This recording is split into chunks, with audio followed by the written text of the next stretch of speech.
Time for convening having arrived, the Senate will come to order. Chair recognizes the Senator from the 53rd. Good morning, Mr. President. It's a great day in Georgia. Little trip down memory lane. Today in 1939, God Bless America was sung and recorded by Kate Smith. The journal's been read and found to be correct. Thank you, Senator, for your good works on the journal. Is there objection to dispensing with the reading of journal? Reading of journal is dispensed with. Is there objection? Confirmation of journal. Chair is none and the journal is confirmed. All senators having bills and resolutions to introduce, please bring them to the Secretary's desk at this time. First reading and reference of Senate bills and resolutions. Senate Bill 491 by Senator Pratt of the 28th and others. The bill will be titled enactment Title 31 of those. Health and Human Services. Senate Bill 492 by Senator Hinson of the 45th. Natural Resources. Senate Resolution 1062 by Senator Jones of the 10th and others. Transportation. Senate Resolution 1063 Rules by Senator Committee. Senate Resolution 1064 by Senator Sims of the 12th. Rules Committee. Senate Resolution 1067 by Senator Rules Jones. Committee. Senate Resolution 1068 by Senator Rules Gooch. Committee. Mr. President, that concludes the order. Secretary will read reports of standing committees.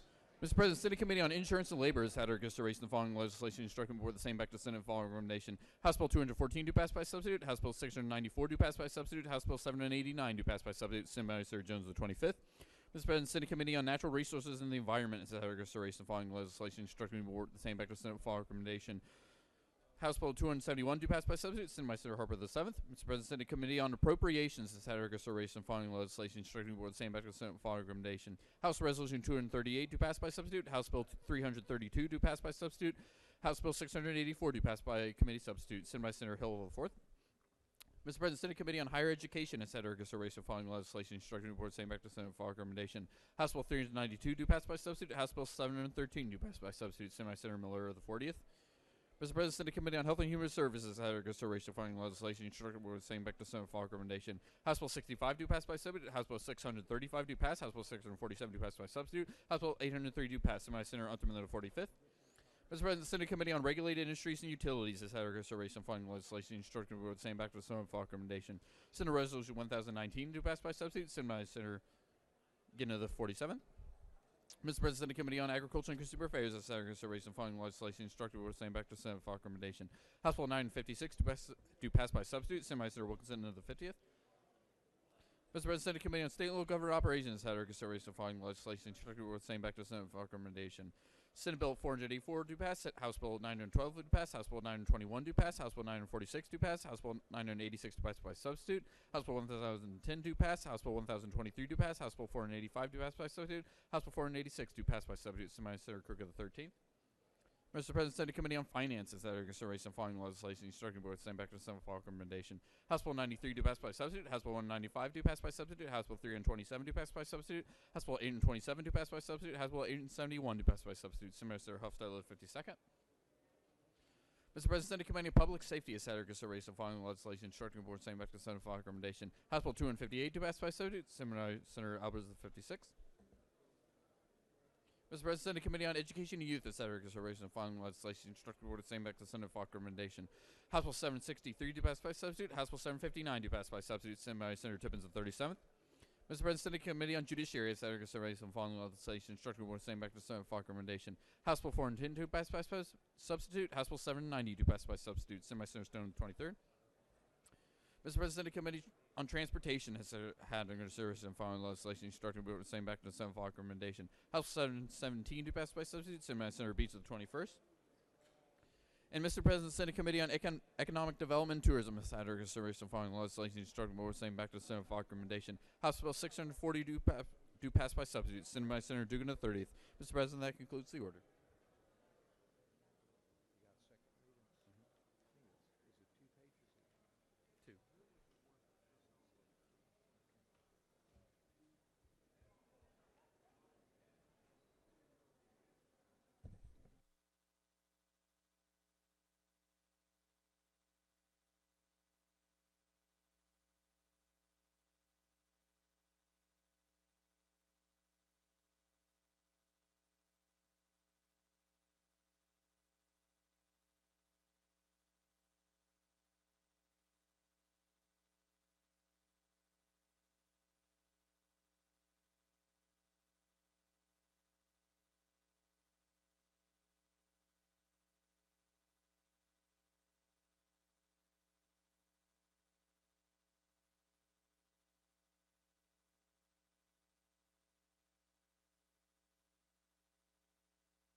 Secretary will read bills for the second time.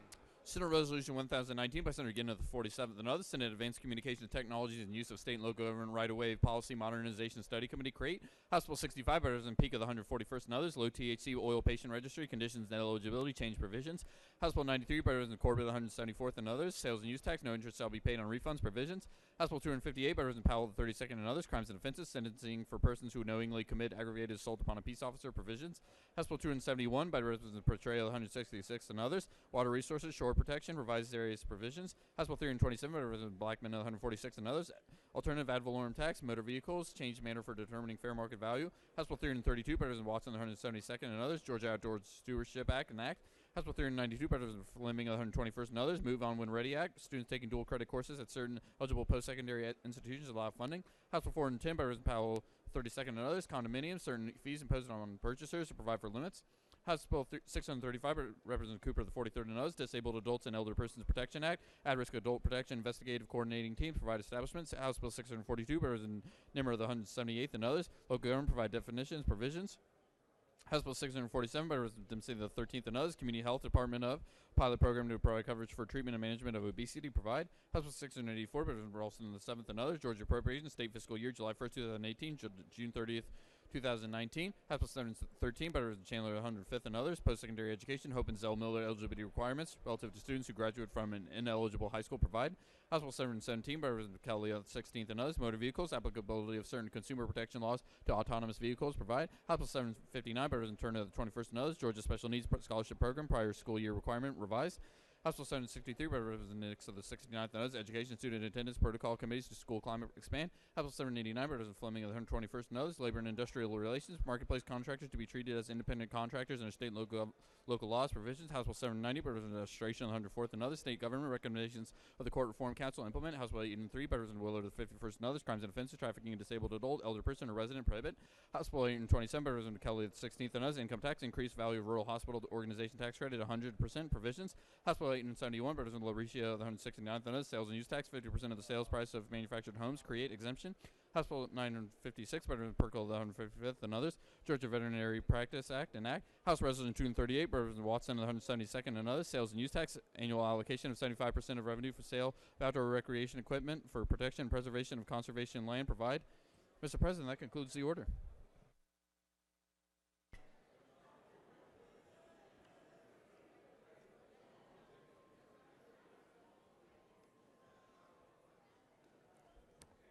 It is now time for the morning roll call. Senators, time for the morning roll call. Chair recognizes Senator from the 7th.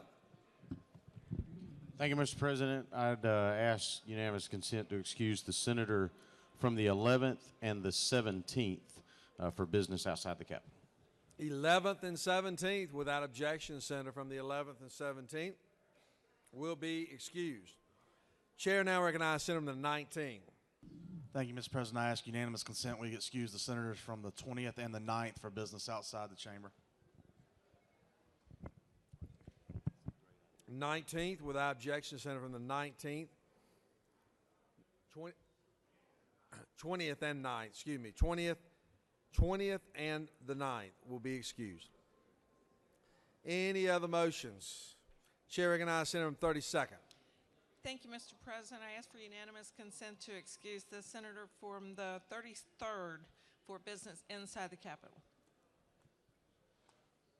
33rd, without objection, Senator from 33rd will be excused.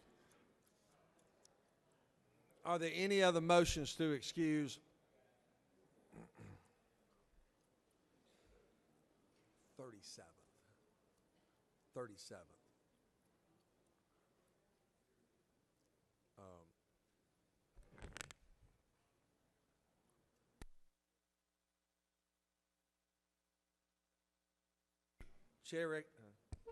Chair recognizes Senator from the 3rd. Mr. President, I ask unanimous consent to excuse the senator from the 37th. Without objection, Senator from the 37th will be excused.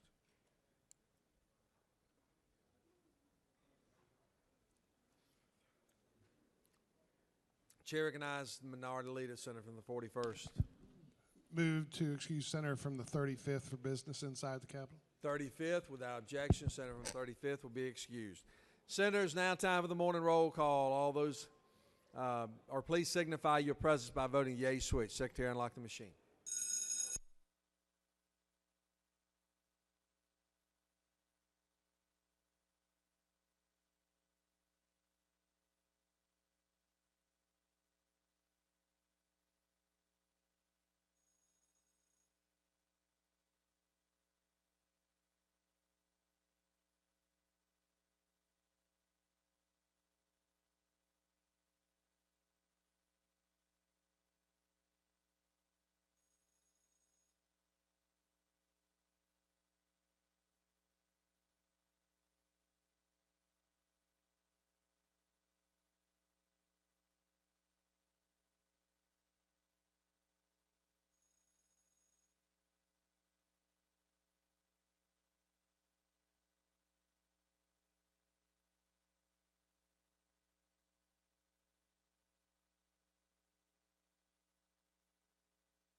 It is now time for our morning devotion. Time for our morning devotion. Senators, would please ask that all senators take your seats and cease all audible conversation at this time as we are preparing for our morning devotion. Senators, please take your seats. Doorkeepers, if you would. Doorkeepers, let's secure the chamber at this time. It is now my distinct honor to call upon the distinguished senator from the 50th for the purpose of leading us in our pledge, introducing our chaplain of the day. Senator. Please join me in the pledge to the American flag. I pledge allegiance to the flag of the United States of America and to the republic for which it stands, one nation, under God, indivisible, with liberty and justice for all. And the Georgia flag. I pledge allegiance to the Georgia flag and to the principles for which it stands, wisdom, justice, moderation.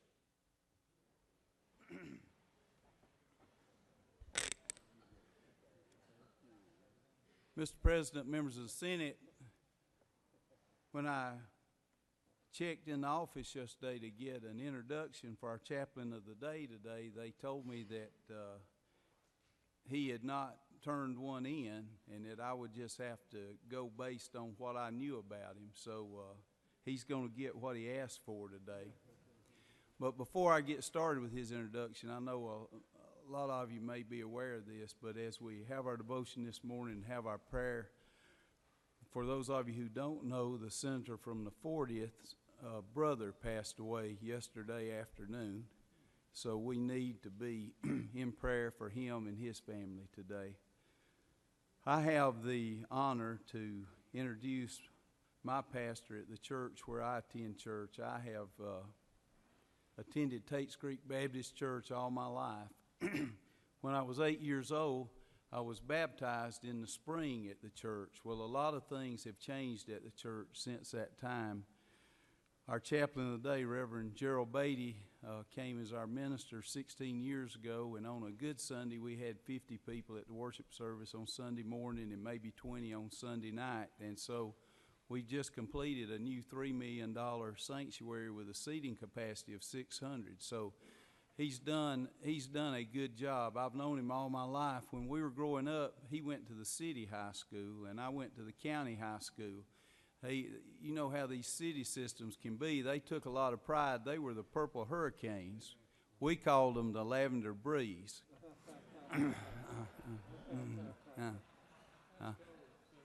Oh, and I see FFA reference back there. He was never privileged to be in the FFA because the city system did not have an FFA chapter, so he missed out. He is a great influence in our community. I would say this about him: you're as likely in town to see him having lunch with the most prominent person in Stevens County. It's not unusual to see him having lunch with that person. It's not unusual to see him having lunch with a homeless person. And he doesn't change when he is having lunch with either one of them. One thing will remain the same. Now, he might do a little bit more for the person down on his luck, but I've never known him. Well, I've known him one time to actually pay for a lunch, and believe it or not, that made the local paper when he paid for the lunch.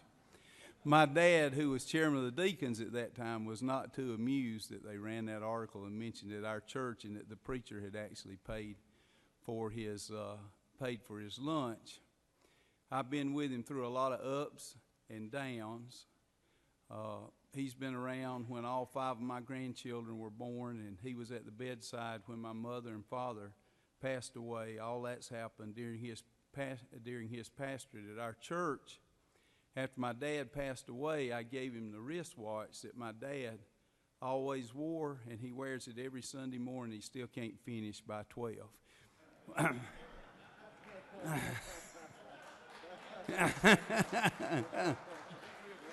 With that said, I hope you like that introduction. I bet you'll send one the next time. With that said, I'll introduce my pastor, Reverend Gerald Beatty.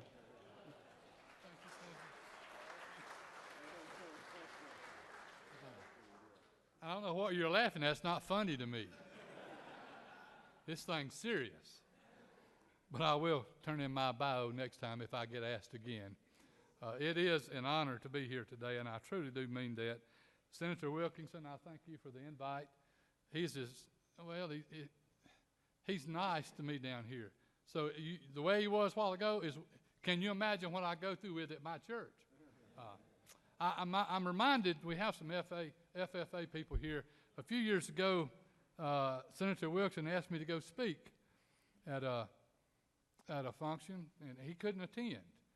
And he said, I'd appreciate if you do a real good job. I said, well, I'll do the best I can, Butch. I'll do what I can do, So I went. It's a bunch of people there. We sit with people we didn't even know, me and my wife. So I got up and I said, I'm very agricultural-minded. I can't even say the word, y'all. I said, I'm very agricultural-minded. I was raised on the cotton mill in Dakota. I said, we had a monkey named Luke. It's a spider monkey. We had a Mexican hairless dog named Slick, which is all true. We had a black snake named Snowball that Dad kept around his neck a lot because he got into juice a little bit. We had a donkey named Bill. Well, by the time I got through, senators, they were all under the table. They had a ball with it. They had a complete ball. About 11 o'clock that night, my phone rang, and here's what Senator Wilkinson said. I have had calls from all over the state of Georgia, and you've been twice for me, first and last. He's never asked me to do anything else. So I've got to do a good job today, y'all, okay? I got to do a good job. I appreciate what you do. I know your job is unappreciated sometimes, and I'm not being nice, I'm being honest. I couldn't do this job. It's unappreciated, and I appreciate your sacrifice and your hard work and your commitment. All of you serve this great state well, and I want you to know that. Now, you got 3 days left, right? And you're excited. I know you are. And I've got some great news for you today. Years ago when I went into ministry, my pastor was Reverend Talmadge Chandler. Some of you might know him. I know Senator Heath does, and his wife Susan. I know, and Senator Wilson knows. But he was my pastor. And I remember when I called him, I said, Preacher, I really believe God's calling me to preach. Can you give me some advice? And here's what he told me. Preach the word. Love the people. Some will be easy to love, and some will be hard to love. Love them too. Well, Senator Wilson's one in my church is hard to love. Oh, Lieutenant Governor said he's ours too. I ain't there to start nothing now, y'all, okay? But I want to share some great news with you today. I know you're tired. I understand that. I know the session is about over, 3 days left after today. By the way, my wife and I keep up with lawmakers. We know what's going on. And when y'all talk about on lawmakers, I watch it, and I'll call Senator Wilkinson. I'll agree. I'll disagree with what he's for. I disagree with it. I take the other side, and it makes him mad. But I know what's going on, and I really appreciate you. But I got some great news for you today. I want to read it for you. It's in Romans chapter 8, verse 35. And here's what it says. This is so good. I love it. Who shall separate us from the love of Christ? Then it goes into a list of things that cannot separate you from the love of Christ. I want you to know today, every soul here in this building, God loves you. Everybody here, He loves you. You know, sometimes we don't realize how much He loves us. He's crazy about me. Believe it or not, He's crazy about you. He loves us so much. You know, His love is unending. He'll never stop loving you. Isn't that great? When you think He'll never stop. He loves you just like you are right now. He loves you. Now, sometimes He loves you enough not to let you stay that way, but He loves you. It's an unending love. His love is unconditional. You know, my love is conditional sometimes. You be sweet to me, I'll be sweet to you. You be nice to me, I'll be nice to you. You know, that kind of love. But God's love is unconditional. He just loves us. You know, you can't do anything to make God love you anymore. Isn't that great? He just automatically loves you. I think you need to hear that today. I think it's good today that you know that He loves you. Not only that, His love for you and me is unearned. You cannot buy His love. It's unearned. It's free. I love that. You know, sometimes we try to get a few brownie points. We all guilty of that. But you can't earn God's love. It's just a free gift. And I'm so proud of that today. And it is undeserved. I don't deserve that. I really don't deserve to stand here today. I'm honored to be here. But God's love is undeserving, you know. We truly do not deserve God's love for us. Many times, sadly, God's love is unappreciated. It's unappreciated because I like to be loved. I love to be loved. I know you do too. We don't like to talk about it, especially us macho men. We don't like to admit it, but we like to be loved. God loves you. Many times, we just don't realize the love of God. We really don't. You know, many times it goes unnoticed. Maybe here in the chamber one day, you're here and you have some things on your mind, things going on at home or whatever. I want you to know God's aware of that and He loves you. He's taken time to number every hair on your head. And then God's love is untold. Sometimes we don't tell the world how much God loves them. The fact is, and Senator Wilson, I appreciate your introduction to one part, but I do share some grief with other friends of mine who's less fortunate than we are. And I tell you what, I always let them know this. My wife and I rode by a graveside yesterday that a friend of mine passed away. They buried him in the indigent part of the cemetery. We rode by there and looked at it yesterday. And I said, right there's where Charlie's buried, right down there, right down there. But I remember telling him this, God loves you. God loves you. And He loves me and you. He loves us. He's proved His love to you and me by sending His Son, Jesus Christ, to come on this earth and to eventually die for us. And if you know Christ is your Savior, when you die, you get to go to heaven. That's the best bargain I ever heard of in my life. You can't earn it. It's free. It's a free gift. It's from the Lord, and I love that. There's one word in the Bible I'll never understand. What is that word? Love.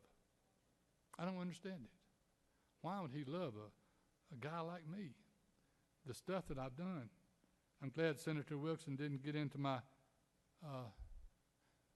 past, because I got a tough one, but He loves you and He loves me. Thank y'all so much for letting me come just a little bit today. I'm honored to be here, and I trust that you have a great day today and the last 3 days of your session. I wish you well and Godspeed. I'll be praying for you. Let us pray, okay? Let us pray. God, thank you for loving us, Lord. Thank you, Lord. Thank you for sending your Son, Jesus, to die for us. God, we are so undeserving. We realize that. God, help each one of us here today to accept that great love you have for us. Thank you, God, for loving us unconditionally. God, help us to leave here today and go share your love with someone else. Thank you, God. In Jesus' name I pray. Amen. Thank you.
If I could have the Senate's attention, we'd like to present the Doctor of the Day, and now I call upon the Senator from the 27th to do so.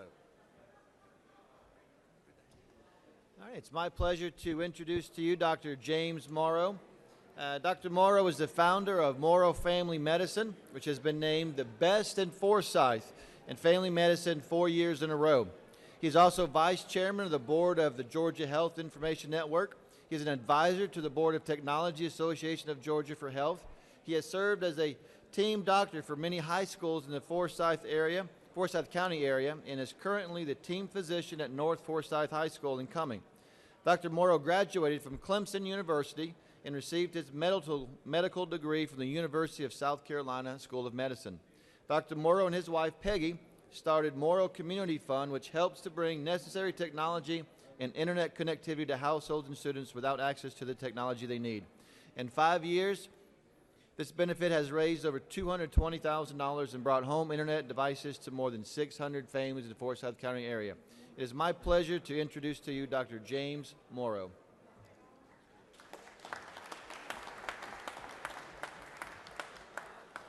Thank you very much. It's a real honor to be here today, and I know you have a very full schedule with it being near the end of the session. I'm not going to take but a minute. It was my honor 7 years ago to found Morrow Family Medicine. I wanted to, as we say, bring care back to health care, and I think we've been able to do some of that. It's been a great experience with the charity my wife Peggy and I started to help children and students in Forsyth County that don't have the access to technology that they need, and we've been doing that. I will tell you one thing that I tell my patients every time I see a new patient, and many times with the older ones, is I would ask you all, in thinking of your personal health, not to ever say the 5 most dangerous words in the English language, which are, maybe it will go away. If you feel something, say something, to borrow a phrase from Homeland Security. If something changes, tell somebody. Tell your wife or your husband, because if you do that, it'll get taken care of. But don't ignore anything that happens. That's one of the best things you can do to take care of yourself. I appreciate your service to the state, and I appreciate you having me here today. Thank you very much. Hey, David. Well done. We're going to put you down on the steps. All right, good. We have a special group we would like to recognize. Secretary will read a resolution. Senate Resolution 1045 by Senators Moles the 53rd and others, a resolution recognizing and commending Mackenzie Marable and for other purposes. Whereas Mackenzie Marable, the beloved daughter of Richard and Kathy Marable, will graduate from the University of Georgia in May 2018 with plans of attending dental school and becoming an orthodontist. And whereas continuing her string of pageant victories, Mackenzie was recently selected as Miss Magnolia 2018 because she is a talented young woman of poise and accomplishment. And whereas her platform in the pageant was oral health, and she promotes this cause by providing toothbrushes, toothpaste, and dental floss to homeless children and speaking to children about oral health. And whereas it abundantly fitting and proper to honor this outstanding young woman's extraordinary accomplishments and intellectual acumen and unsurpassed commitment to excellence, now therefore be resolved by the Senate that the members of this body recognize and commend Mackenzie Marable for her spectacular accomplishments and extend their sincere best wishes for continued success. That concludes the order.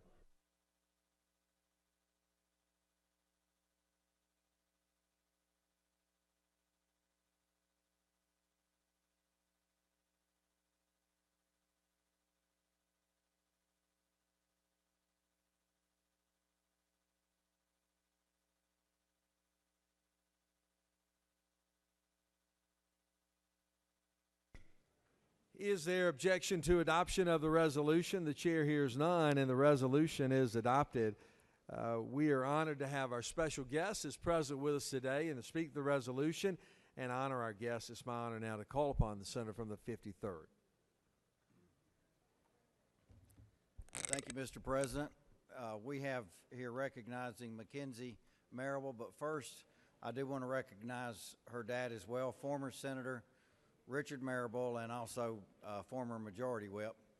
He and I go way back. I was one of those that he coached in wrestling in high school. And when he was down here in the Senate, he had the streak of like most votes that he hadn't missed a vote on, and he was trying to keep that intact. His wife was pregnant with Mackenzie, and he said, you got to do it on the weekend. Well, she didn't do that, but she did do it on a day they were working on the budget and weren't in session. So he kept his streak intact. Mackenzie is a former valedictorian. She's a senior at Georgia. She is planning on being an orthodontist. She's got an organization, Smiles Across America, where she provides oral hygiene assistance, free toothbrushes, and help to homeless and children across the country.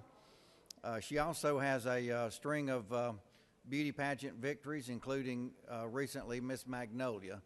So with that, I would like to recognize Mackenzie Marable.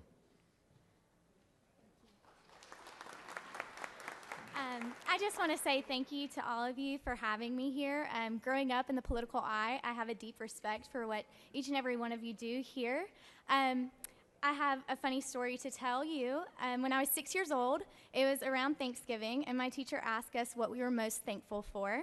A lot of students said their dogs, their families, but growing up with a dad in politics, I was most thankful for Democrats and Republicans, and I can say that I still am. So again, thank you all for making this day so special to me and so wonderful, and allowing me to have this memory. So thank you all for being a part of it.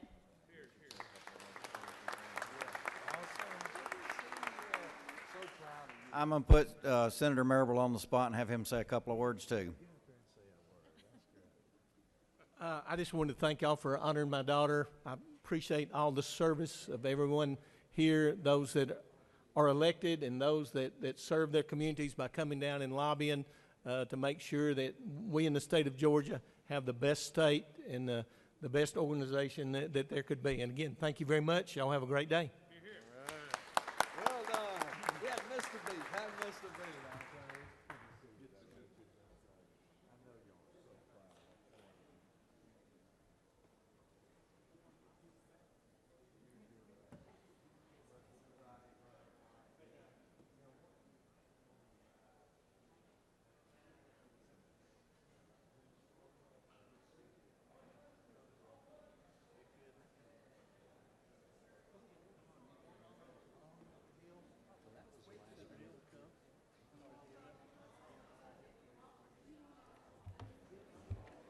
Secretary will read a resolution.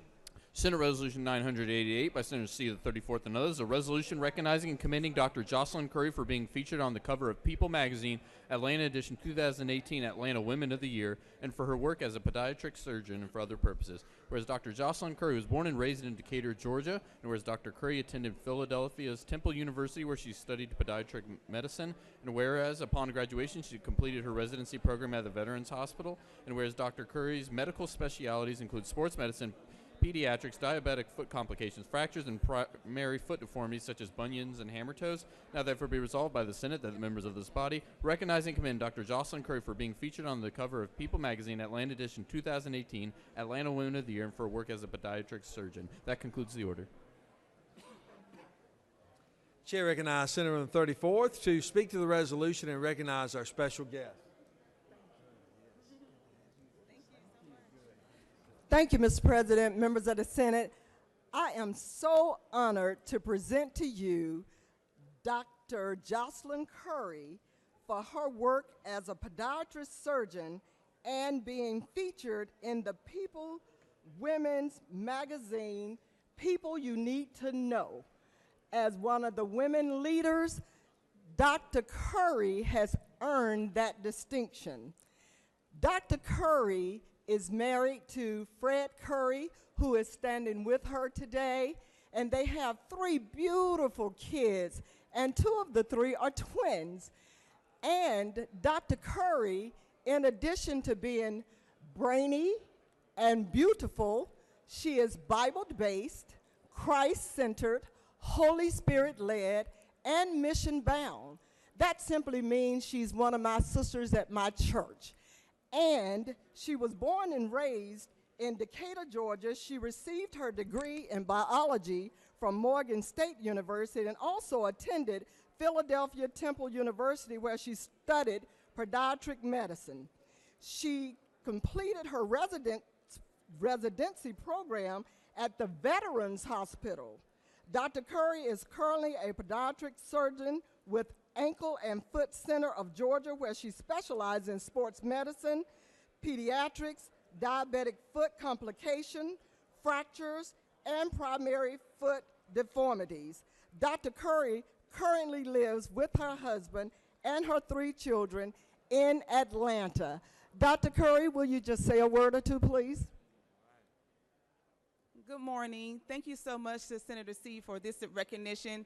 I will say the last time I was in the Capitol was as a middle school student as a page for then Congressman Vernon Jones.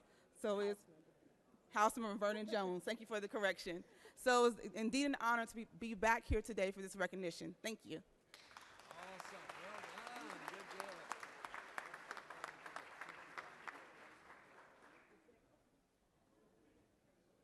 We have another special group. We would like to recognize Secretary read a resolution. Senate Resolution 818 by Senators Gooch of the 51st and others, a resolution commending Cadet Brighton Wenzel of the University of North Georgia and for other purposes, whereas the 2017 National Order of Merit list of the United States Army Cadet Command, which ranked more than 5,532 Army ROTC cadets, Cadet Brighton Wenzel was ranked as the 5th Army ROTC cadet in the nation and earned the title of Distinguished Military Graduate.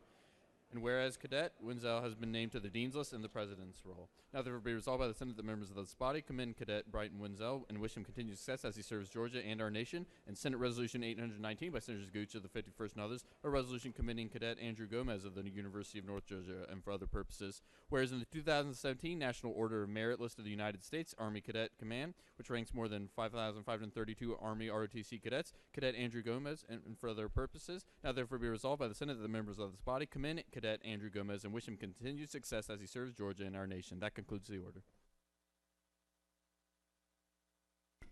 Is there objection to adoption of the resolution? Chair hears none, and the resolution is adopted. We are very, very proud of the University of North Georgia and all the wonderful work in which they do, in particular our cadets. To speak to the resolution and recognize our special guest, it's now my honor to call upon the distinguished senator from the 51st. Thank you. Good morning, colleagues. It's always great to be in the chamber with our good friends from the North Georgia mountains. The University of North Georgia is near and dear to many of us, especially myself and the senator from the 49th.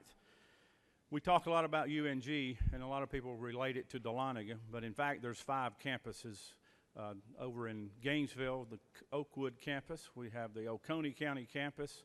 Of course, the Lumpkin County Dahlonega campus is where the main offices are.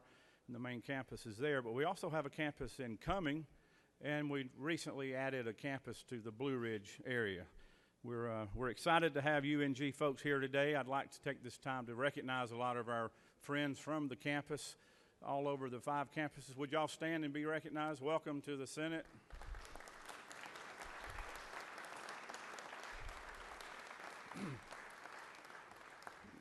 Part of our success at UNG over the years has been our military program. I'm excited to have these extraordinary, talented people standing behind me, and I'm going to call their names, and I'd like for the 5 to raise their hand as we go down the list. President Benita Jacobs, Colonel Brent Cummings, Professor of Military Science, Master Sergeant Bo Barker, Senior Military Science Instructor, Cadet Andrew Gomez, and Cadet Brighton Wenzel.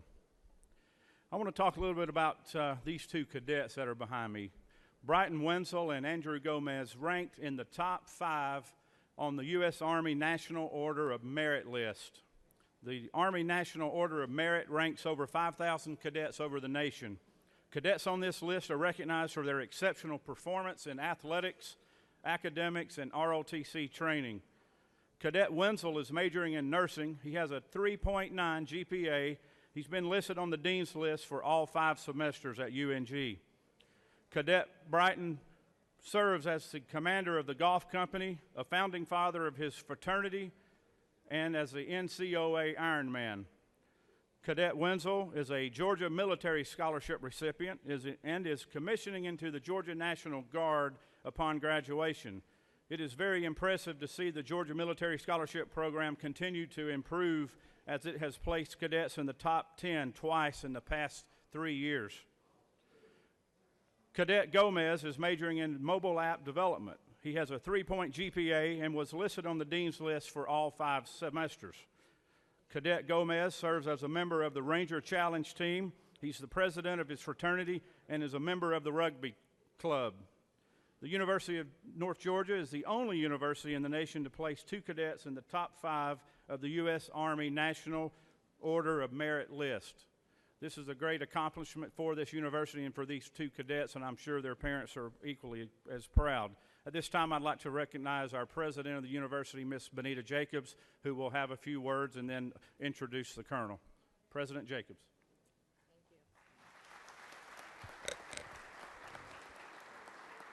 Thank you. It is an honor and a privilege to be here today, especially to recognize these two extraordinary students. We are so pleased to wear the banner of the Military College of Georgia, and we take that very seriously. We are, of course, designated by federal statute as one of the 6 senior military colleges in the nation. And our military, our cadets, continue to win a lot of awards and have had a really good year. They recently were named with the MacArthur Award. And of course, our big contest with the other 5 senior military colleges is to compete for Ranger Challenge. And I want you to know that we're #1. We did win the Ranger Challenge, and we'll compete against West Point at Sandhurst.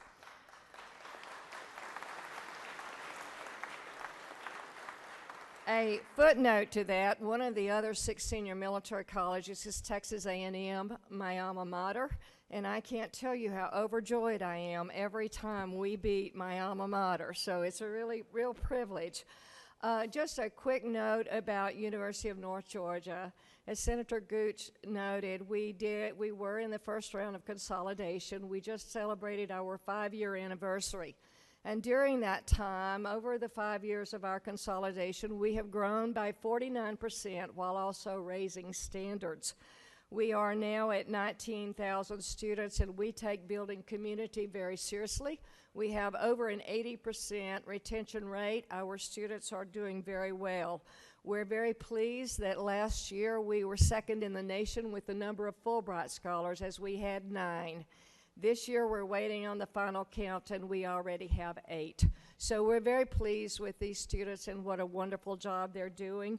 And to tell you more about our cadets, at this time I would like to introduce Colonel Brent Cummings.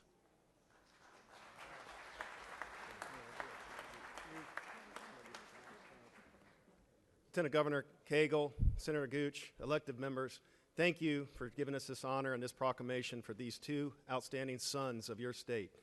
They represent the very best of our Georgia National Guard and United States Army. I, as Professor of Military Science, am so proud of their accomplishments and the support that you, as a legislative body, and the people of the state of Georgia give to our university and our Army as we produce some of the best cadets, as evident by these 2 young men, as they go out and lead our nation and our state. Thank you for your continued support also specifically to the Georgia Military Scholarship Program. Brighton took advantage of that program, and he stands here as one of the top 5 in the entire nation out of over 5,500 cadets. Your support to this program will continue to make the Georgia National Guard the best National Guard throughout our nation and make our Army stronger. Thank you again for your continued support for what you do for our Army, and I'm proud to take these proclamations back to my commander, Major General Chris Hughes, and share with him the good work of the people of the state of Georgia. Thank you. Well done, awesome. Let's do a picture down on the staff. Thank you so very much. Great to have you with us, and obviously members in the gallery, and my good friend Mary Helen Magruder up there as well, and so many others. So thank you. We have a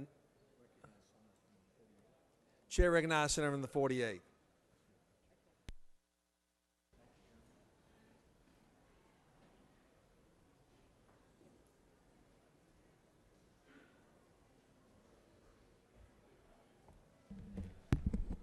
Mr. President, ladies and gentlemen of the Senate, last week this body unanimously approved Senate Resolution 958, commending one of Georgia's greatest citizens, Emory Ashford Schwall, who will be 90 years old next month on April the 11th, and who has practiced law for 68 years. He's one of the pillars of this state's legal community. He and his late wife, Miss Peggy McCready Schwall, have been giants in our philanthropic community, expending untold efforts on behalf of some of our state's greatest institutions, the Piedmont Hospital, the Shepherd Spinal Center, He's in the chamber with us today, along with his family members, his son, Judge Craig Schwall, his other son, Ashford Schwall, and his wife, Claire, and their children, Malcolm and Emery III. And I hope that you will give them a very warm welcome as I present to them this resolution shortly.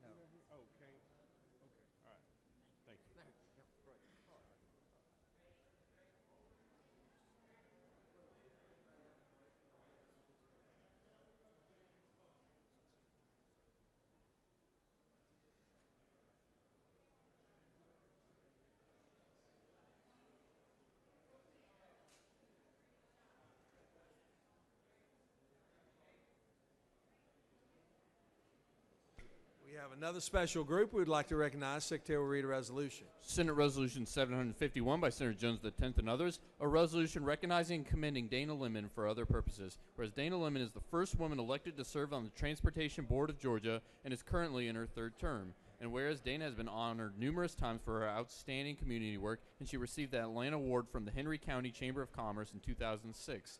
And whereas it is abundantly fitting and proper that the accomplishments of this extraordinary Georgian be appropriately recognized, now therefore be resolved by the Senate that the members of this body commend Dana Lemon for her contributions to the state of Georgia and recognize her many years of effective, unselfish, and dedicated public service. That concludes the order. Is there objection to adoption of the resolution? The chair is none, and the resolution is adopted. I think everyone in this body knows Ms. Dana Lemon and what great sacrifice and contribution she has made to our state. It is a huge honor for us to recognize her today and to speak to the resolution and recognize our special guest. It's my honor to call upon the senator from the 10th. Thank you, Mr. President, and members of this great body. This is truly a recognition that's long, long overdue. It is my privilege to introduce to some and present to others a truly Renaissance woman, a trailblazer, a change maker, and a woman of many, many firsts. Dana Lemon is the first woman, and I say first woman, elected to serve on the Department of Transportation Board. Not only is she the first woman, but she's also the first African-American woman to serve on the DOT board. Ms. Lemon is currently serving in her third term on the board and having recently been elected to a fourth term.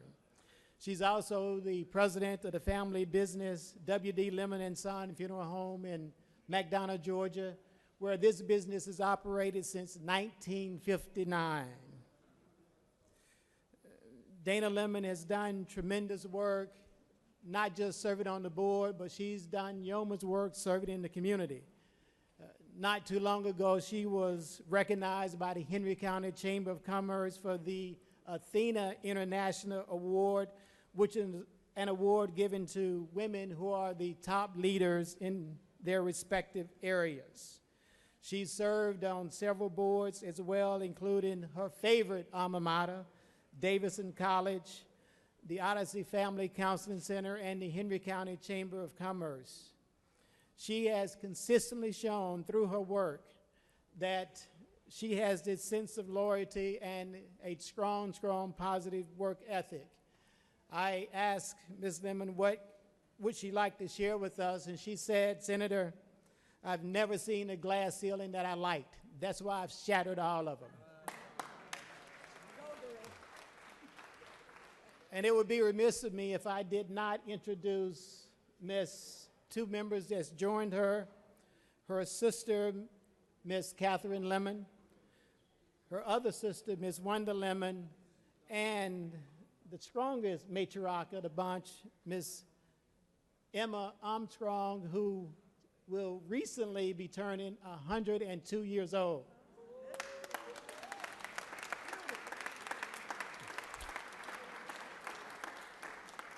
And may I add, she insisted on being here and said she would not miss this for the world. Ms. Armstrong, thank you for being here, and we are so glad that you can join with us in recognizing your favorite niece, Miss Dana Lemon.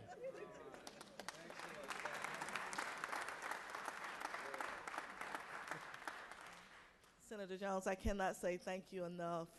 Mr. President, thank you for allowing me to be here, and members of this esteemed body. I am truly honored to be here today and to receive this recognition. Emmanuel is absolutely right. There is not a glass ceiling that I've seen that I've liked. So it's been rather easy as a woman in this time and day and time to shatter a few of those. Our family business is truly a family business. There are 7 of us who are involved in it. When my mom and my dad started the business in 1959, it was a labor of love for them because they were committed to the community, to Henry County community and the Southern Crescent. For the last 59 years, our family has continued that legacy. We were raised to understand that we were born to serve. And our service to the Southern Crescent of this state is just an honor and a pleasure for us each and every day. I'm honored to join 13 other members of the Georgia DOT Board. Yes, I am one of the longest serving members, but I still remain one of the youngest members of the board. And it is a joy and a pleasure each and every day for me to represent members of this body who elected me to serve throughout the state of Georgia when it comes to transportation and transportation infrastructure. I would be remiss if I did not acknowledge the good work that you guys did a few years ago in passing the Transportation Funding Act.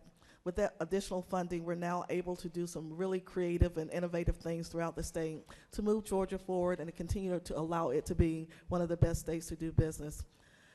Senator Jones, thank you so much for allowing me to be here today, but more importantly, thank you for allowing my aunt to be here today.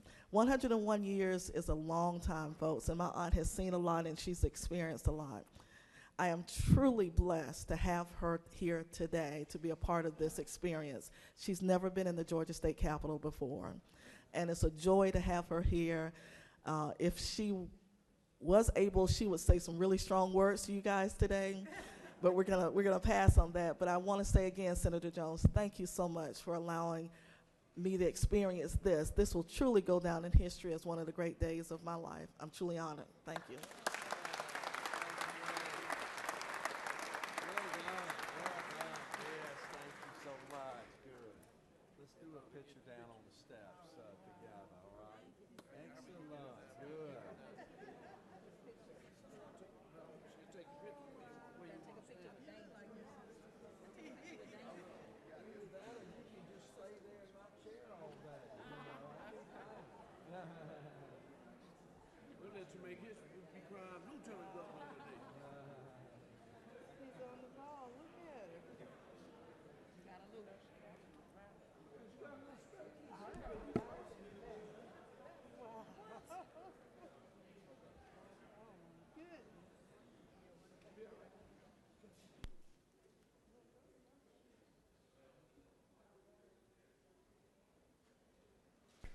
Chair recognizes Senator from the second to recognize your special guests.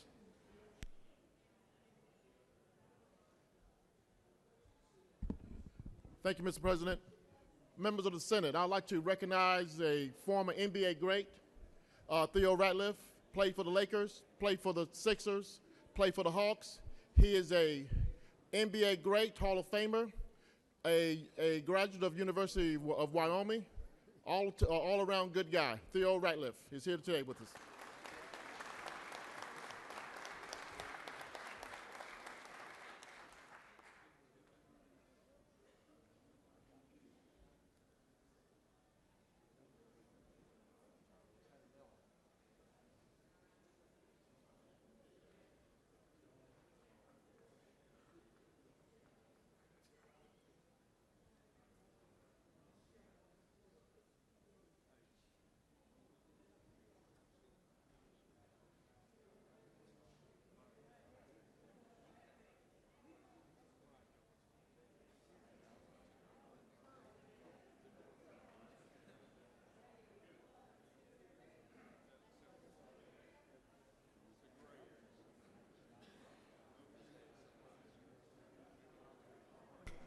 We have another special group we would like to recognize and honor today.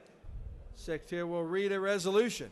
Senate Resolution 656 by Senators Beach of the 21st and others, a resolution congratulating Chipper Jones for his election to the Baseball Hall of Fame and for other purposes. Whereas Chipper Jones was elected to the Baseball Hall of Fame with overwhelming support from election writers on the first year of his eligibility, and whereas Chipper played for the Atlanta Braves for the duration of his 19 major league seasons, and he continues to be a member of the team in his current role as special assistant to baseball operations, and whereas it is abundantly fitting and proper that the outstanding accomplishments of this remarkable and distinguished Atlanta Brave be appropriately recognized, now there be resolved by the Senate that the members of this body congratulate Chipper Jones for his election to the Baseball Hall of Fame. That concludes the order.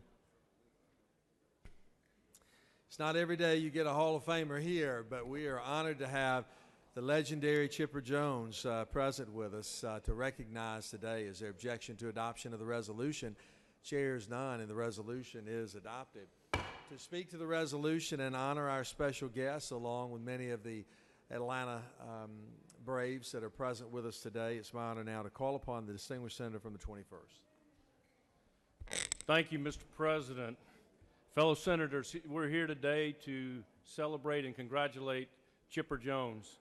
I'm joined up here with the senators from the 14th, the 56th, the 18th, and the 53rd, along with Mike Plant and Derek Schiller, both presidents of the Atlanta Braves, and Greg Heller, who's their general counsel, and his wife Taylor. We also have David Rhodes and Dee Dee Rhodes and Chantel Beach from Kingsridge Christian School, where his kids go to school. Again, we're here to celebrate and congratulate Chipper Jones, the newest Atlanta Brave to be inducted into the Baseball Hall of Fame. Chipper was elected on his first ballot, his first year of eligibility. So let's talk about some of his accomplishments. 2008 National League batting title with an average of 364. 1999 National League MVP with a 319 batting average, 45 home runs, and 110 runs batted in. He was an 8-time All-Star, National League All-Star, a 2-time Silver Slugger Award winner, and a member of the 1995 World Series championship team. Chipper played all 19 years with the Atlanta Braves. He is a Brave. I asked one of his teammates, Smoltz, I said, tell me the best thing about him. He said he was the best hitter he had ever seen in Major League Baseball, and that's quite a compliment. So, Chipper, we are really proud for you. We're happy for you and your family, and you're a great ambassador to Atlanta and to the state of Georgia. And I'm just proud you live in the best Senate district in the state of Georgia, Senate District 21. So you've made Georgia your home, and we're happy to have you here in Georgia. With that, I'd like to introduce Hall of Famer Chipper Jones.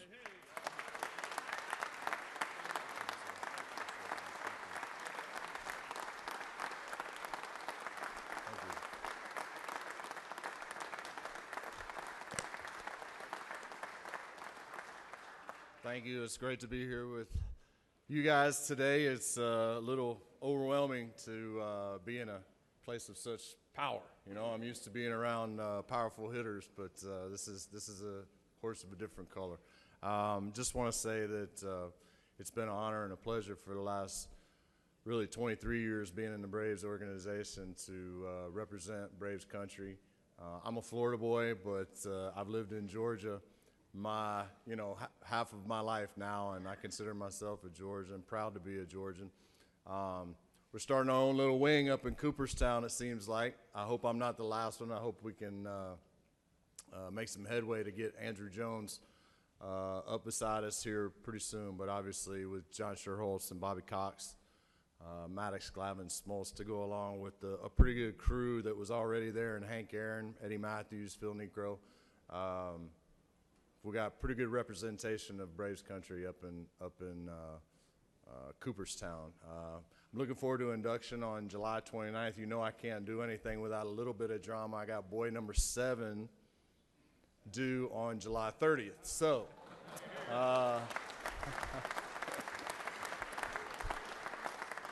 my orientation up in Cooperstown is in April, and we will be visiting a nearby hospital to make sure we cover all the bases. But looking forward to it. His name will be Cooper, so I look forward to that. But thank you so much for having me here today. I'm very flattered, very honored, and God bless each and every one of you. Thank you.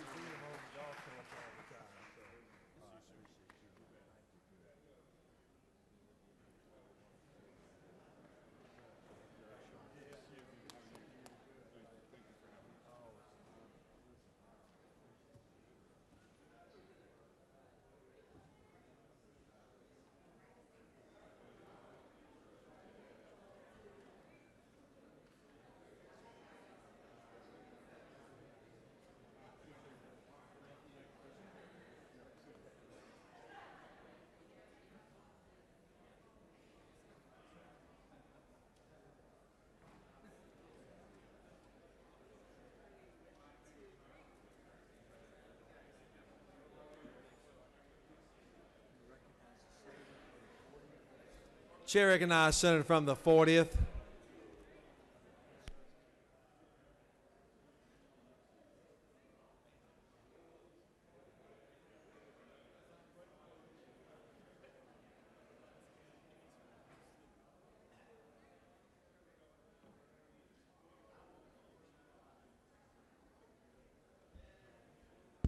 Thank you, Mr. President. It's hard to also follow. I think the senator forgot to mention one thing about Chipper Jones. I think he's got the highest batting average of switch hitters ever in the history of the major leagues.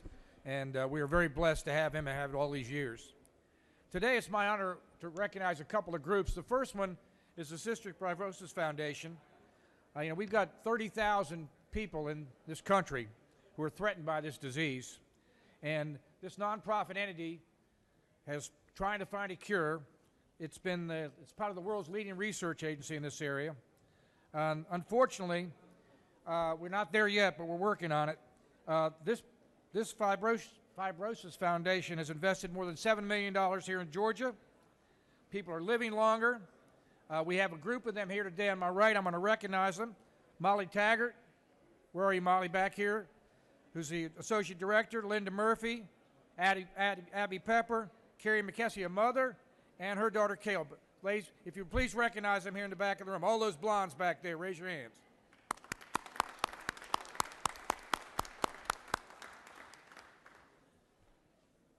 And the next group I'm going to recognize, this is really an honor.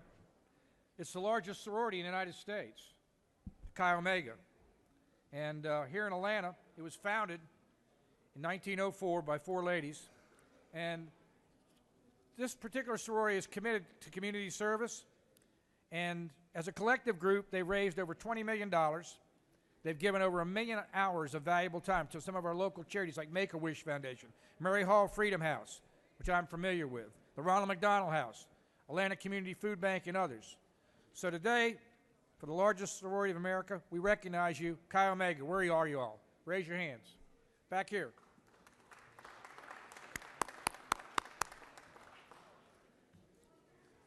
And finally, in honor of my good friend from the mountains, we're going to recognize Fur Kids Animal Rescue and Shelters. It's, the designation of the adoption dog as our official dog was a big thing. This agency was started in February of 2002. Today, they provide love and care to over 1,000 cats and dogs per day through 2 shelters, 21 adoption centers, and network of foster caregivers. It had numerous honors over the years since that time. But I think what's interesting, it's held the highest number of adoptions out of 3,000 Petco Foundation partner shelters. And with that, the people from Fur Kids are again back over here, if you'd raise your hand. Thank you, Natalie, for being here with us. Thank you, Mr. President. Thank you very much, Senator. Great to have you ladies with us today as well. Are there any unanimous consents? Senators wishing to rise on a point of personal privilege. Chair will first recognize Senator from the 35th today.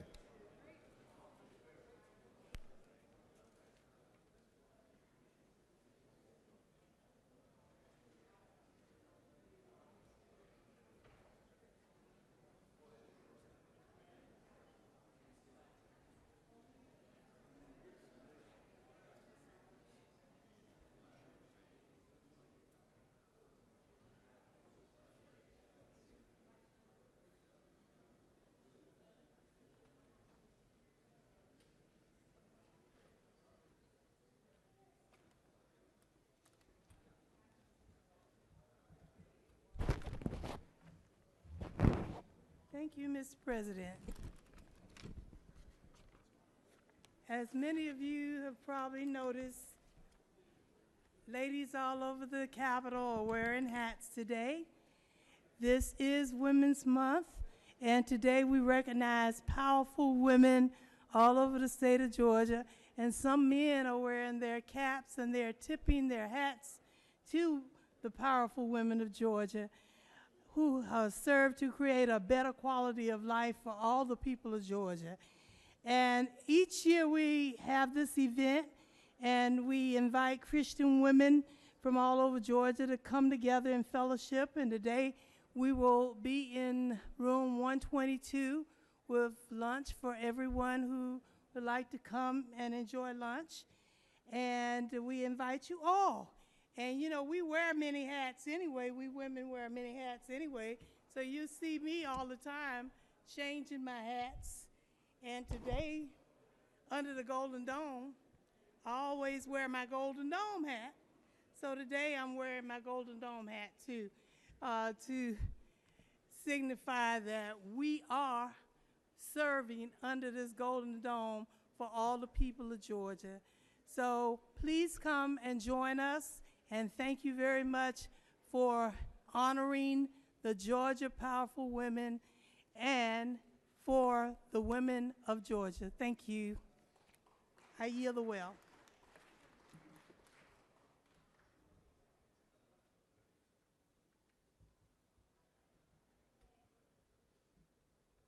Chair recognizes Senator from the 43rd,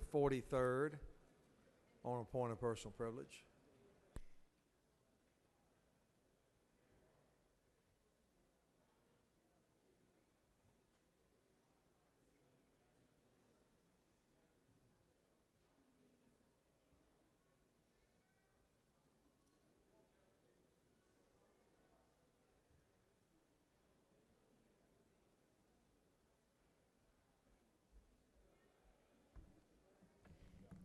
Thank you, Mr. President. This morning I rise for two reasons. One, a special group that was in the gallery. I think some of the officers are still here. But today is Civil Air Patrol Day at the Capitol. And the Civil Air Patrol is an auxiliary of the United States Air Force, from which I retired. And I wanted to recognize them and to give them an honor that is so deserving of them. And our future leaders of the Civil Air Patrol are here. So if you see them today, please welcome them to their Capitol. And I think some of the officers are still here. If you would, please welcome them.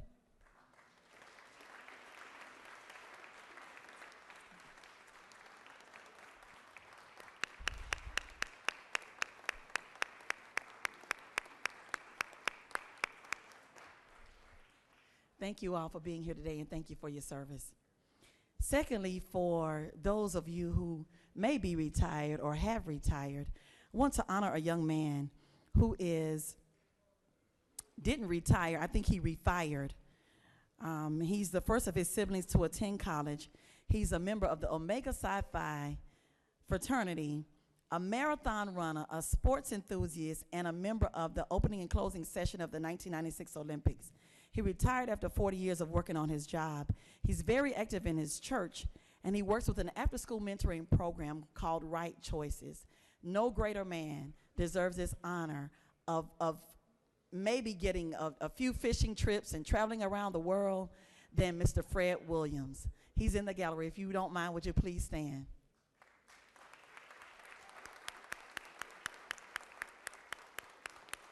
Thank you for all that you do, Mr. Fred, and God bless you. Thank you, Mr. President. I yield the well.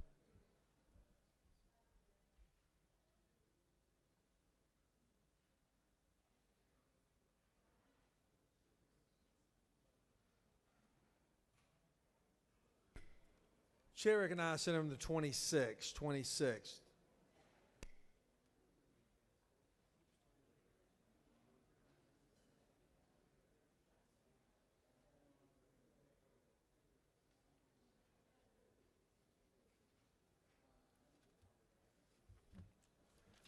Thank you, Mr. President, and ladies and gentlemen of the Senate. Reminds me of a song that says the people got money, still got problems. Go to the psychiatrist, try to solve them.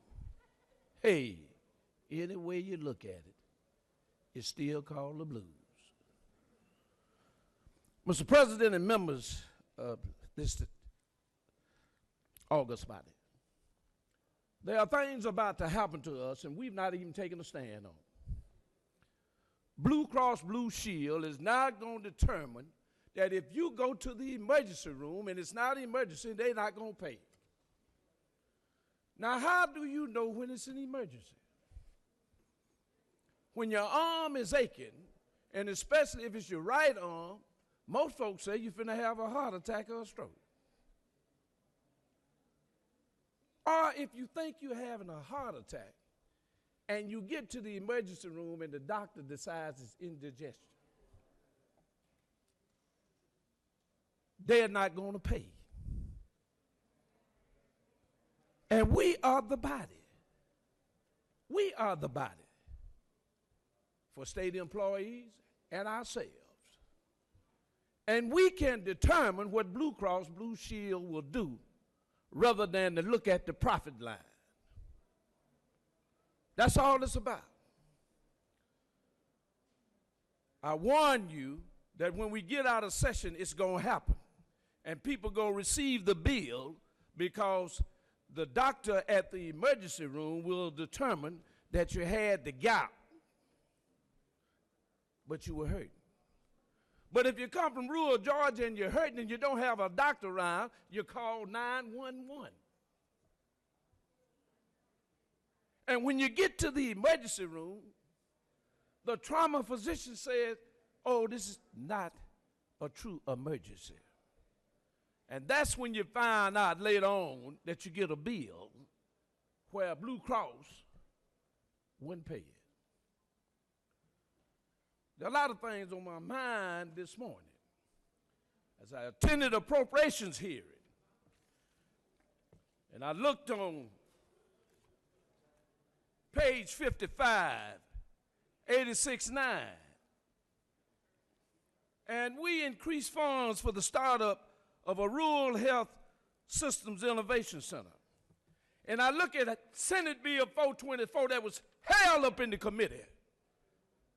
Held up in the committee. And on day 28th, I tried to get it out of the committee because they held it up.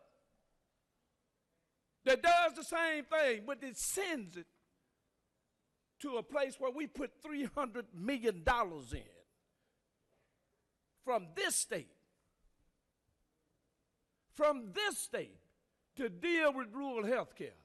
And their mission was to turn out doctors that'll go to rural Georgia. And not only have they done it, they have now come up with a scholarship that says that if you apply to medical school and you're willing to serve a rural county, we'll pay for all of your medical education. But you got to serve in a rural county. Time's expired.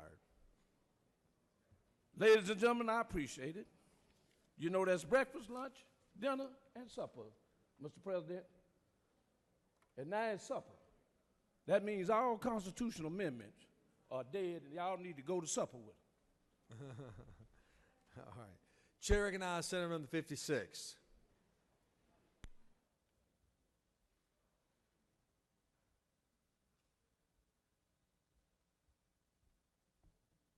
Thank you, Mr. President. In a moment, I'm going to ask for a moment of silence.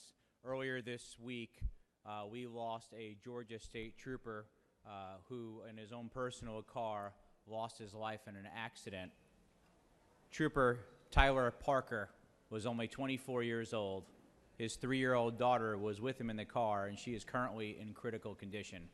I would ask that you send your prayers and your warm wishes of her quick, speedy recovery to their family, to their friends, as well as the entire Georgia State Patrol. If you would please pray with me. Please stand. The senator has requested a moment of silence. Let us pray. Amen. Thank you. Amen. Thank you, Senator. Chair now recognizes Senator from the 3rd.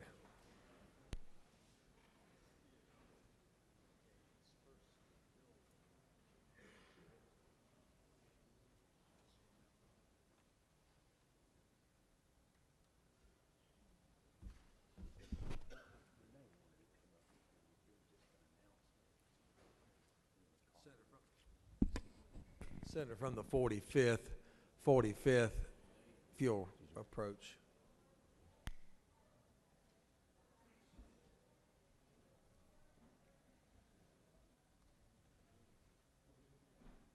Thank you, Mr. President. Just to note that our office is working with Georgia State to organize a General Assembly kickball game on March 28th at Turner Field. It will be the House versus the Senate. and the winning team will be able to decide which charity will receive the proceeds. Your parking will be free outside of Turner Field. Everyone is welcome, including family and friends. And if you're unable to play, you can nominate one of your staffers to represent you on the field. So, Senator from the 53rd, you can nominate someone to. You did already. And we're making T-shirts for each team with the help of the Georgia Department of Agriculture. Our T-shirts will be made of 100% Georgia-grown cotton. And legislators will get a free T-shirt, but anyone else can purchase one for $12.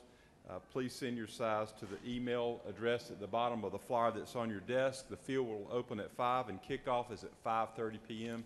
So I know many of you may not be able to go, but at least designate one of your assistants, one of your aides to go and represent you, and let's beat the House of Representatives at kickball. Thank you. Yeah. Hey, all right. Chair recognizes Senator from the 44th on a point of personal privilege.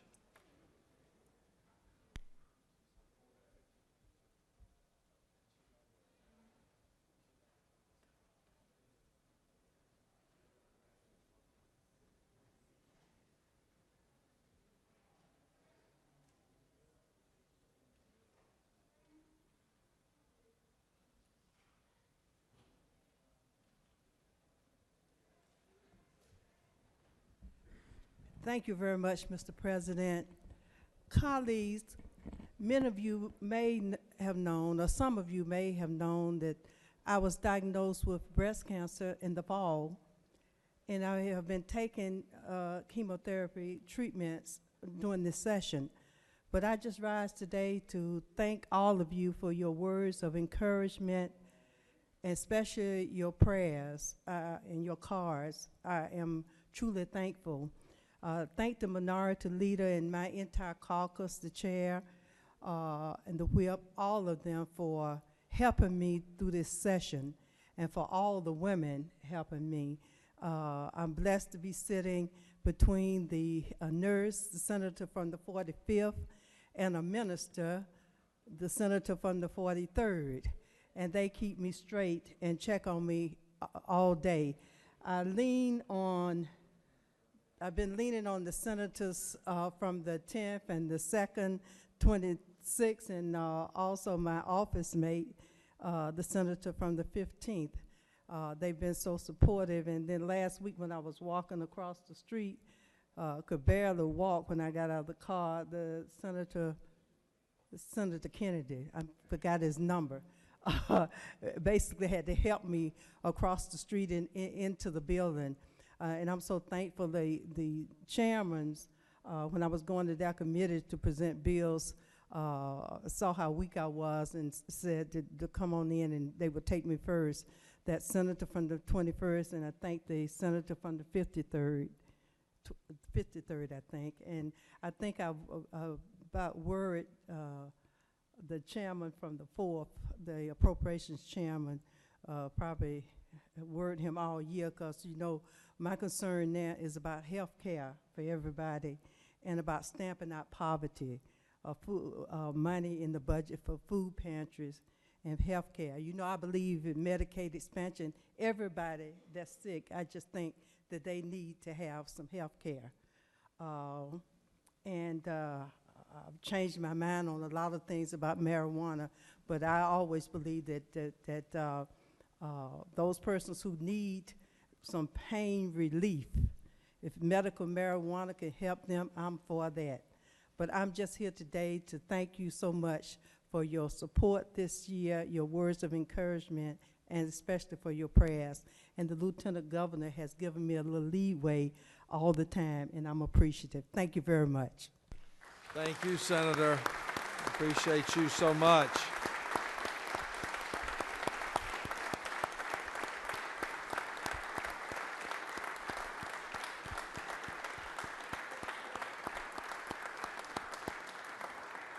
Thank you, Senator. We appreciate you and love you dearly and know that things are going to be good. Chair recognizes now Senator from the 52nd on a point of personal privilege.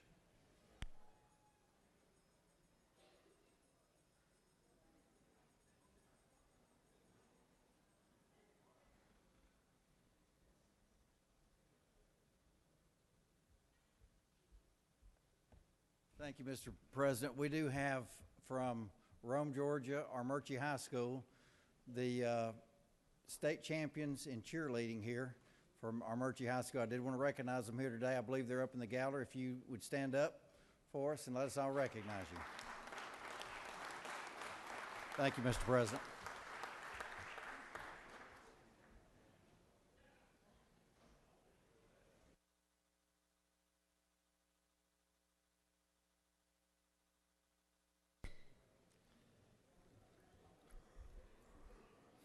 We have a consent calendar of privilege resolutions that are before you.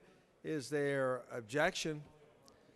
Without objection, the consent calendar privilege resolutions are therefore adopted. Mr. Secretary, are there any motions to withdraw or commit? Mr. Secretary, are there any objections on any of the local bills on the local consent calendar? Mr. President, there are no objections filed. Is there objection to agreeing the report of the Committee on State and Local Governmental Operations, which fair will pass the bill? All those in favor of the local consent calendar will vote aye. Those opposed, no. Secretary, unlike the machine.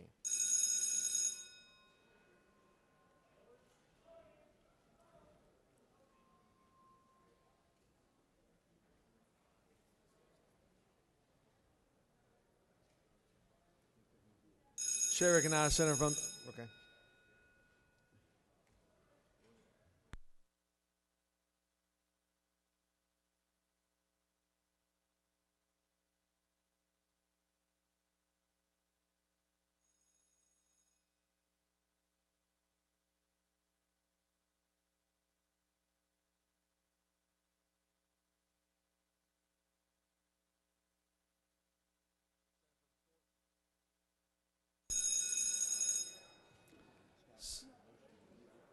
Senator from the 41st, Minority Leader.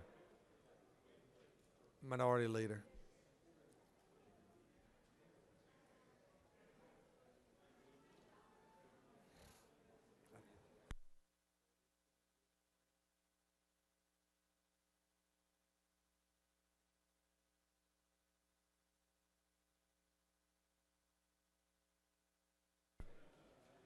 On the local consent calendar, the yeas are 51, nays are 1, and these bills have received requisite constitutional majorities, therefore adopted. Chair recognizes Senator from the 40th. Thank you, Mr. President. I move the Senate immediately transmit SB 485 and 486 to the House. Senator is asking for immediate transmittal of local bills, the two local bills, Senate Bill 485 along with 486. Is there objection? Without objection, the two bills will be immediately transmitted. Chair now recognizes Senator from the 54th. Yes, Mr. President, I move the Senate immediately transmit Senate Bill 484 to the House. 484, is there objection?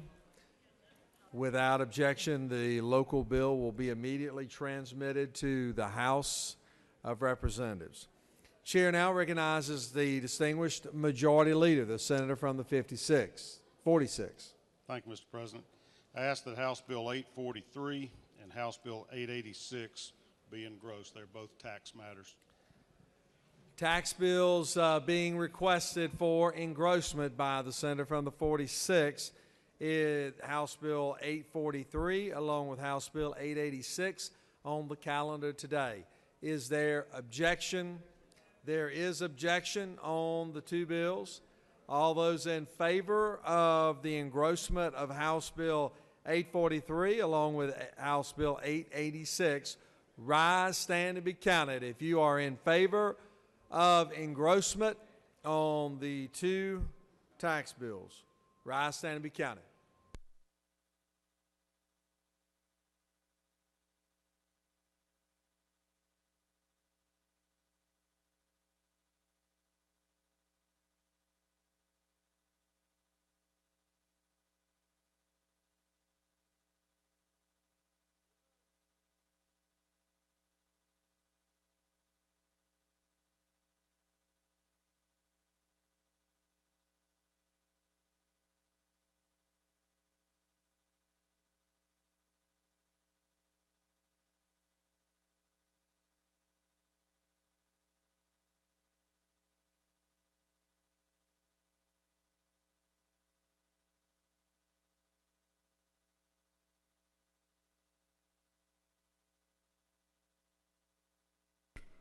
On the motion of engrossment for the two bills, the yeas are 31 and the nays are 16, and the two bills have now been engrossed.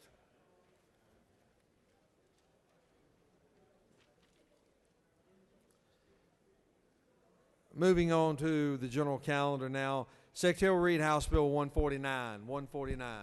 House Bill 149 by Representative Powell, 32nd, and others. A bill will be titled and acted in Title 35 of the OCGA relating to law enforcement officers and agencies so as to provide for the comprehensive regulation of trauma scene cleanup services and regulated waste transport and for other purposes. Mr. President, the Senate Committee on Public Safety offers the following substitute to House Bill 149.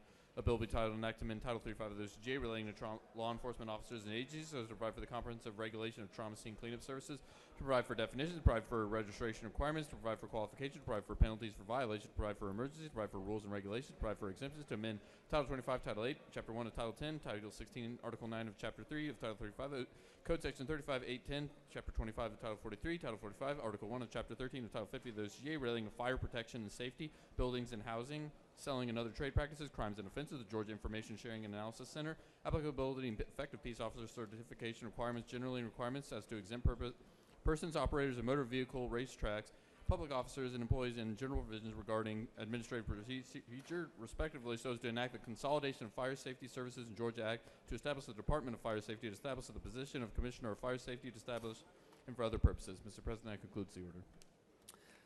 Like the Senate to join me in wishing the senator from the 23rd, the distinguished senator from the 23rd, a very happy birthday today. Y'all, happy birthday, Senator. Chair now recognizes Senator from the 56th to present the bill.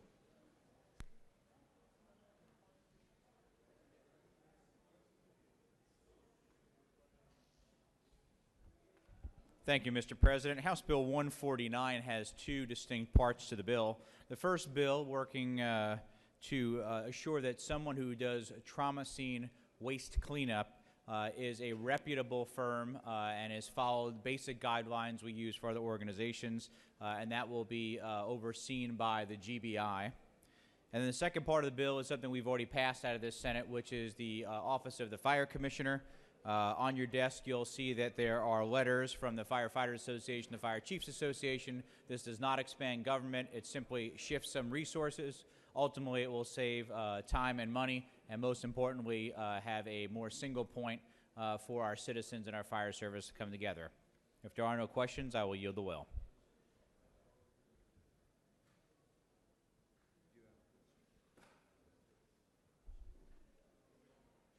You do have a question. Chair recognizes Senator from the 34th. Thank you, Mr. Chairman. Would the Senator yield? Yes, Senator. Senator, will you speak to me about employees who can work for these companies but can never own them because they have a history as a felon? Yes, Senator. One provision here is a convicted felon would not be allowed to own one of these companies based on the sensitivity of the nature of coming in to someone's home after a traumatic scene such as this. However, as you know, we work with several of the owners of those folks, and I have directed them to some of the district attorneys and the great work that this legislature and our governor has led on criminal justice reform of how those folks could get first offender status or could have their records expunged over time. Is that, if the senator will yield, is that the automated type of expungement that goes along with some of these that are coming through newly? Well, I directed them to the folks that are most knowledgeable in that area. I'm not an expert on the expungement part, but I did want to get them to the right people who could be of the most help to them. But if the senator will yield one more time, but an employee can go into these same facilities, but if they own the company, they could never own the company, but as an employee with the same offense can still go into those as an employee, but they could never save up their money to become a homeowner, a business owner in that same field. Is that correct, Senator? In that same field, you are correct. Thank you. Chair recognizes Senator from the 29th for a question. Thank you, Mr. President. Will the senator yield? Yes, Senator. Just so I'm clear, at, I guess it's lines 99 through 118, and I'm talking about let me make sure I'm looking at the right one.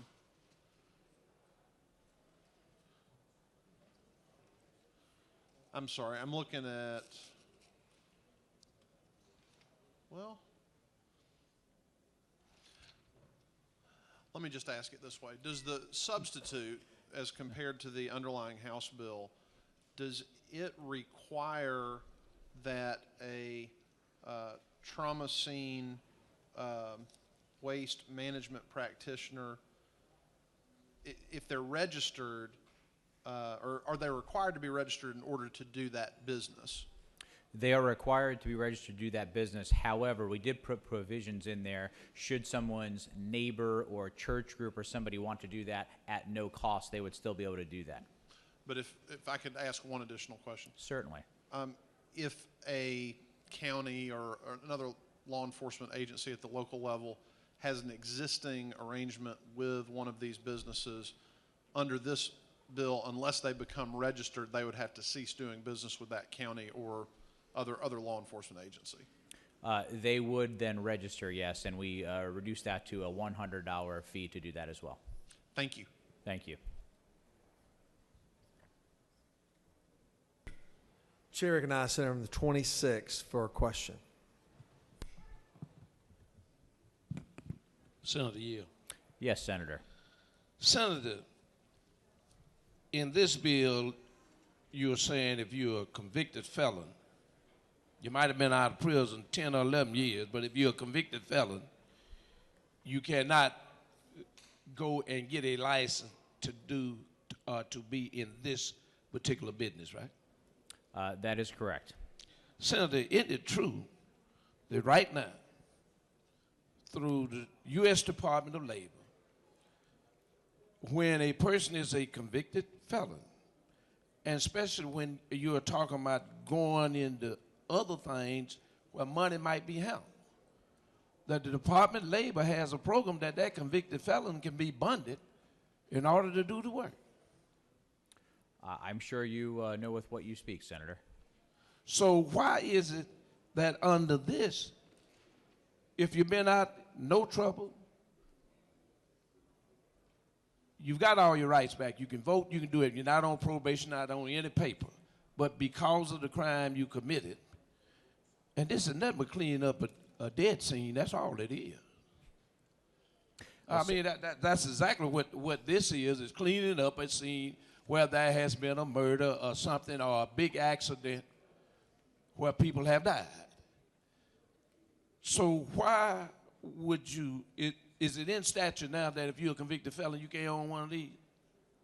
Well, Senator, I'm not the original author of this part of the bill. However, I believe the intent of the author from the House of Representatives was that in these type of scenes and the tragedies that they're around and the people that are interacting, which is typically with law enforcement and other folks, that they wanted folks that would not have a felony in their background to handle that.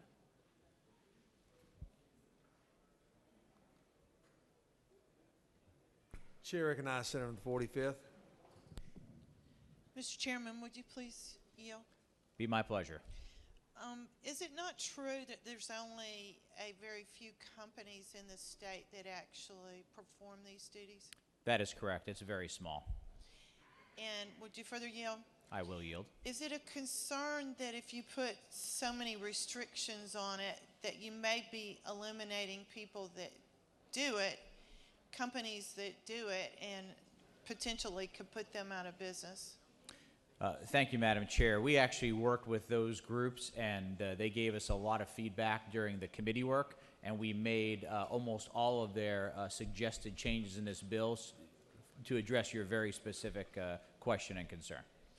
Would you further yield? I will yield. Could you explain again the bonding procedures? And, you know, I've actually had to use these companies before.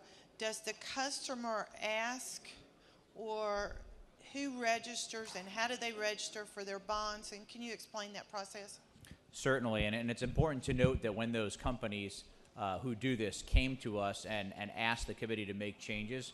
We took the bond amounts down to a reasonable, more suggested amount by them. As an example, they would go out and procure a bond. They wanted originally $100,000, and we in committee took that down to $25,000. And then they also have to carry an insurance policy that was originally at $1 million.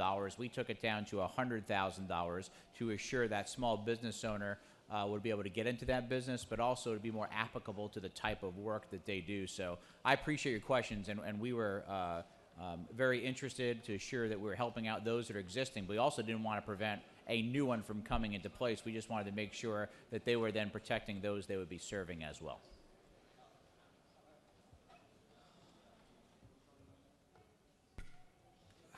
Chair recognizes Senator from the 9th for a question. Thank you, Mr. President. Will the Senator yield? Yes, sir. Have we determined what the fiscal impact is on section or part 3 of the bill with creating a new Department of Fire Safety? Yes, there is no cost to that because we're simply moving resources from one department to another, but there's no additional headcount. Will you further yield? I will yield. Do you not think that we might face some increase when we create the new Commissioner of Fire Safety as they become a head of a new agency? I appreciate that question. What we're going to do is the existing fire marshal will become the fire commissioner. The deputy will then step up to be the second in command. It is important to note, and I'm glad you brought this up, that we worked very closely with the Firefighter Association, the Fire Chiefs Association, the Georgia Public Safety Training Center, Standards and Training, as well as representatives from the governor's office, so we could all come together to create this streamlined solution. We actually believe in the long run it's going to save significant money because as we bring things together, we'll be able to impact those efficiencies. And you'll further yield? I will yield. So you don't think that when you move someone from more of a deputy position into a department head or agency head position, you don't believe that their salaries will increase? Well, they're going to fall underneath standards and training, so we do not believe the salary adjustment will be anything of size. Thank you, Senator.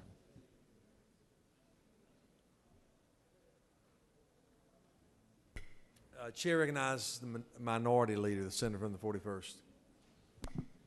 Thank you, Senator. Yield. Yes. So, do you know of any other businesses that have this kind of requirement where the employees are, restricted? I mean, the owners would be restricted from having a felony, but the employees would be all right if they'd had a previous felony? I am not familiar with others as we stand here today. Do you know exactly how many businesses like this are in Georgia at present? I am familiar with 4. Do those 4 serve statewide, or are they more located in the metro area? 3 out of the 4 that I talked to, I know go statewide, but I am not familiar with the last one. Senator, now this is quite an extensive bill. You mentioned the rest of the bill. You talked about some changes with the fire marshal and the names. What substantial changes did you outline in the rest of the bill that I didn't hear? Most of what I dealt with was the stuff on the people who go into the homes after a crime scene. What are some of the other substantial changes? Certainly, Senator.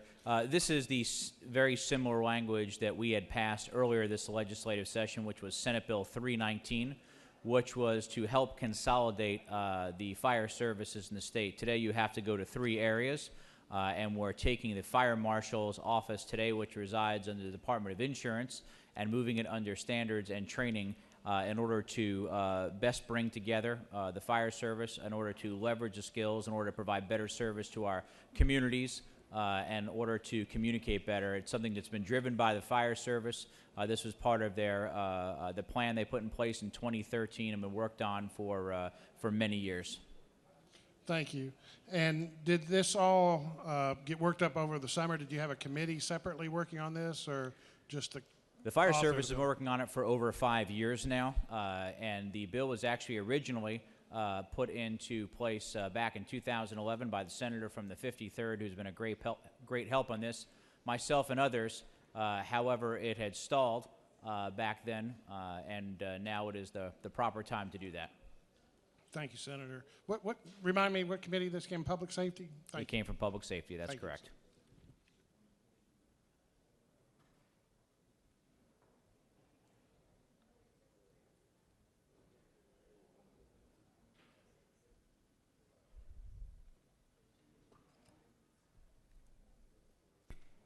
Chair recognizes Senator from the 20th for a question. Senator, would you yield for a question or two? I yield. Thank you, sir. So you're moving the duties that are currently performed by the state fire marshal and putting them under the Department of Fire Safety. Is that correct? Correct, which falls under the standards and training area we currently have today. Aren't some of the duties of the state fire marshal to inspect buildings for fire safety and life safety and I guess address building codes and stuff like that? You're absolutely right, as well as carnival rides and elevators and a host of other things which they'll continue to do. And doesn't a lot of that interact directly and relate directly to insurance? There are some components that relate to insurance, but the majority of what the fire marshal does not relate to insurance at all. And in fact, you'll see that most states have this separate for a reason and bring together the fire service very similar to the way we do with other areas of policing makes sense. Today, it really doesn't make a good logical sense when there is a disaster that we have the governor surrounded by the Georgia State Patrol, the GBI, the National Guard, GEMA, and other things, and yet we have the head of the representation of the fire service over in the insurance commissioner's office. It's out of balance. This will make us consistent with most other states and what your local firefighters and fire chiefs would desire as well. Would you yield for another question? Certainly. You mentioned a natural disaster. Wouldn't you want the insurance commissioner's office to be involved in the event of a natural disaster, because hopefully insurance companies are going to respond and provide funds to repair and get people back on their feet? And well, they certainly would play an important role, but not in the initial response. One further question, please. Certainly. Is this not growing state government? It is not growing state government at all. Just like you've seen in the budget we passed today out of the Appropriations Committee, oftentimes we move positions around. In fact, in the budget, we move several positions around. We move people to different areas because as we've evolved in state government and things have changed, oftentimes they make more logical sense to go in different areas, which is exactly what we're doing today. Thank you, Senator. Thank you.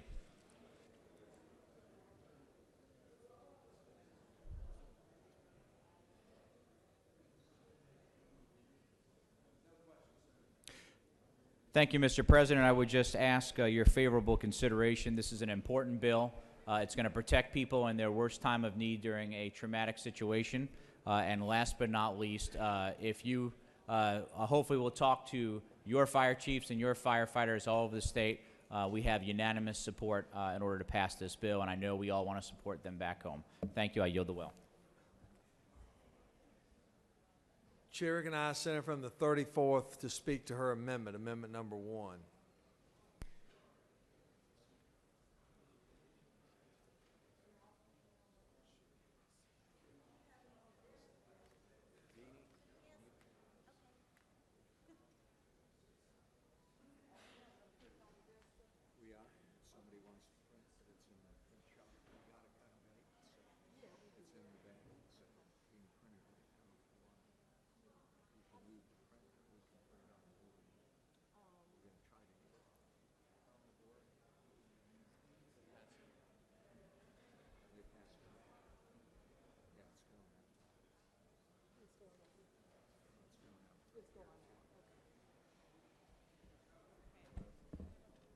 Thank you, Mr. President.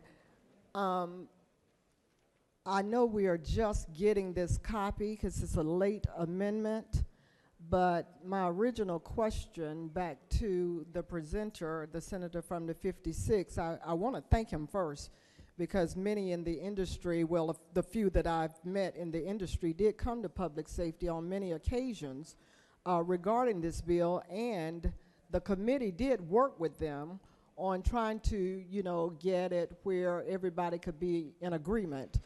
And I thank the chairman for that. However, the felony part was the part that was a sticking part. there are people in the industry who may have that felony in their past history, but work every day to save their money so that they can one day become a business owner as well. It sounded reasonable to me that if you're working hard, you save your money, and you're working in the industry on a daily basis for years, that you could someday own that business or branch out and become a business owner in the field that you've been working in. So the amendment that I put on the desk, or that's being distributed now, it simply is to draw attention to those lines 117 through 118 and replacing them with Information Center and the Federal Bureau of Investigation. No person who is currently on probation for any felony under the law at this state, or another state, or the federal. I think that would get to what we're trying to do in helping people fulfill a full life once again after having served their time and haven't yet gotten any expungements. But truly, the dream of most all Americans is to be able to support yourself.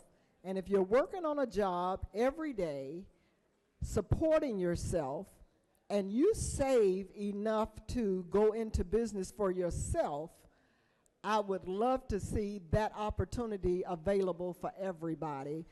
I'll answer any questions, Mr. President. Otherwise, I'll yield the well. I'll yield the well.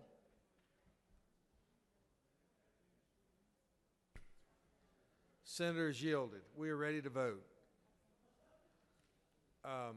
You have amendment number 1 that is before you. Is there objection to amendment number 1? No objection. Without objection, the amendment number 1 has been adopted.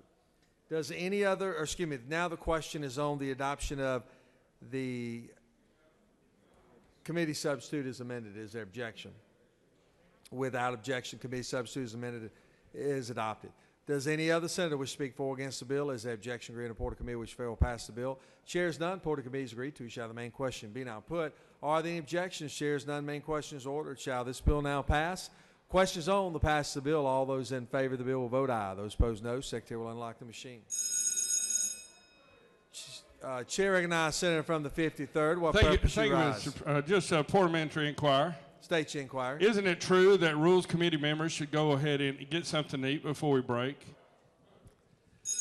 It actually would be advised, would be a good idea for the Rules Committee members to grab them a quick bite to eat prior to us taking our lunch break, unless you want to wait till afterwards.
On the passage of the bill, the yeas are 41, the nays are 11. This bill and Rex Constitution majority is therefore adopted.